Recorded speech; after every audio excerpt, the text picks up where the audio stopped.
What's up guys, Robert O'Crook here from the Bikepacking Facebook group, and today I'm giving you my short-term review on the Cadence X by PedalCell, which is basically one of the only devices that I've seen come out on the market recently that actually has a chance at fighting against the more traditional dynamo hubs when it comes to power generation while you're riding your bike.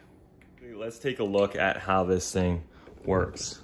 So you can see I've got it clamped onto my steel fork here on my bikepacking rig, and basically when I spin my wheel, check out what's happening here.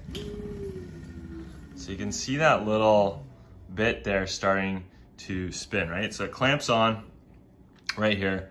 This bit is spinning while wheel is spinning, and then this cord wraps all the way up here and it comes out to this power output box, and it's got two USB-C outputs. One is a high amp output and one is kind of like a always on low amp output. And so the thing that's kind of cool about this is that because the generator is pulling electricity from the rim compared to the center of the hub, you've got that, massive amount of, rotational energy, or however the physics works out. This point, when the wheel is spinning, is able to generate a lot more power than this point, which is rotating much more slowly because of its position in the wheel.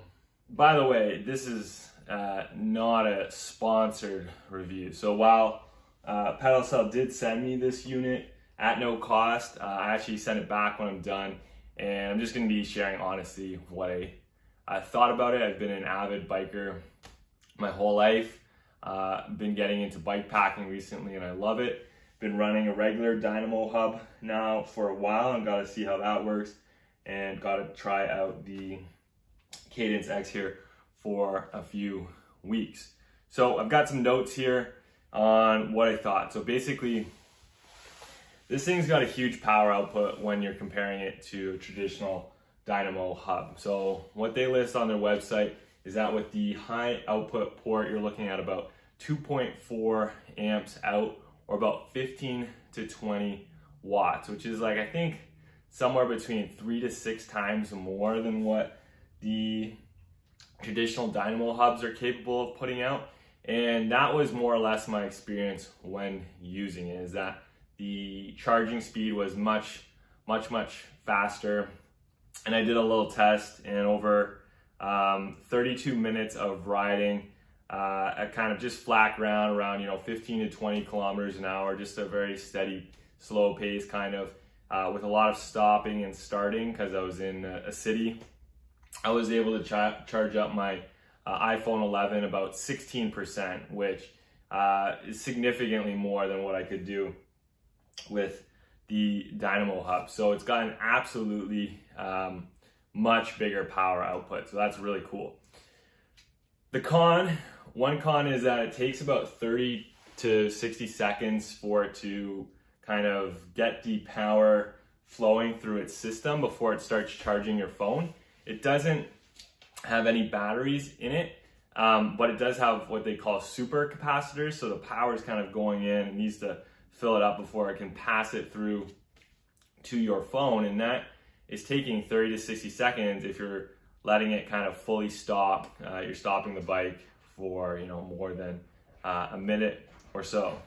So the next thing to keep in mind with this thing though is that it's only $250 US at the moment, and that is significantly cheaper compared to a traditional dynamo setup, where your hub's going to cost you somewhere between $100 to $400 depending on the quality you're going with. The power smoothing device that you're using to actually convert the power from that hub to a usable kind of USB output, that's going to cost you another $100 to $300 depending on the quality you go with. And then lastly, you have to get that hub built into your wheel, and most of us aren't wheel builders, so that's going to cost you another $100 to $200. So that's, potentially 2 to 3 times the cost for your dynamo hub setup. So there were some things though that I'm not a massive fan of with this device. So basically it's got this kind of rubberized O-ring on the generator that's kind of catching on the rim as it's spinning. And by the way, if you're wondering, this generator, it actually has a spring that kind of keeps it pushing into the rim sideways there. So even if you get kind of mud or debris, or you have an untrue wheel, it's going to keep that contact with the wheel and keep spinning, keep generating the power. And I was pretty impressed with actually how they implemented that. I was kind of concerned. I haven't had a chance to test it in like exceptionally muddy conditions where you just got tons of stuff coating your wheels. They told me that it still performs in those kind of conditions, but of course they're going to say that, right? I would really like to see that with my own eyes. Hadn't had a chance yet. But so that O-ring is wearing, and I think they suggest to be swapping it every 2,000 to 3,000 miles, which I thought was kind of low.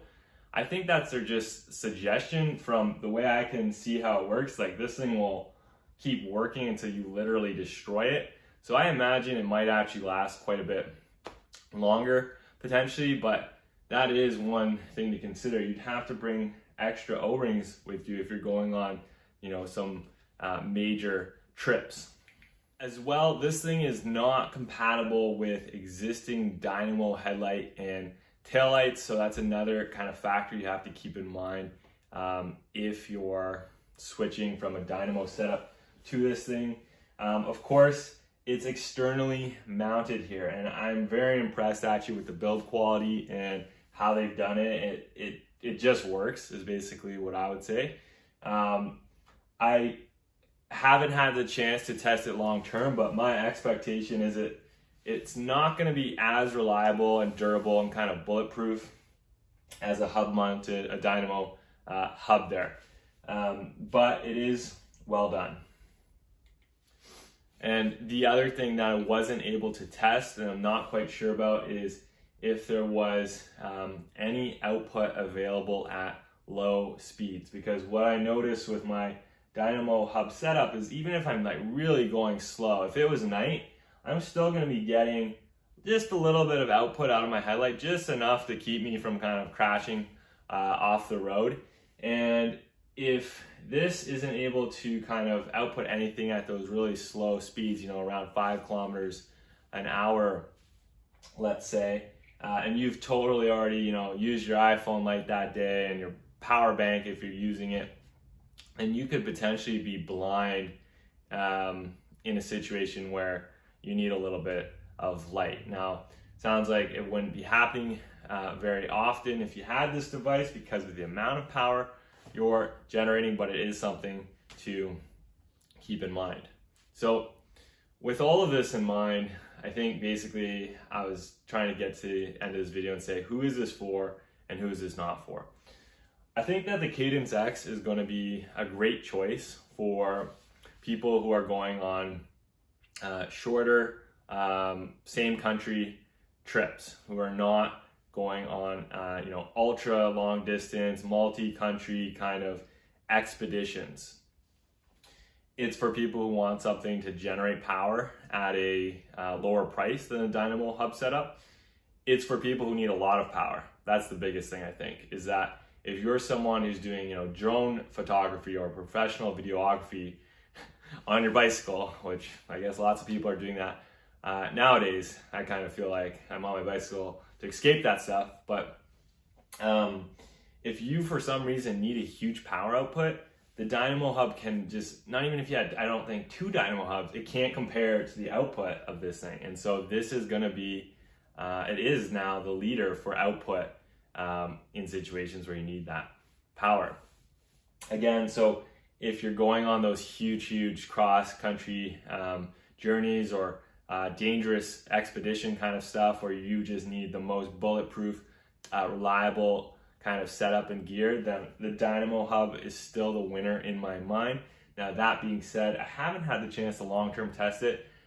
It could be proven that's not the case, but the simplicity of the dynamo hub my intuition and experience with biking and bike packing in general, there's just no way that I can see the complexity of this device, which is, albeit relatively simple still, competing with the simplicity of a dynamo hub.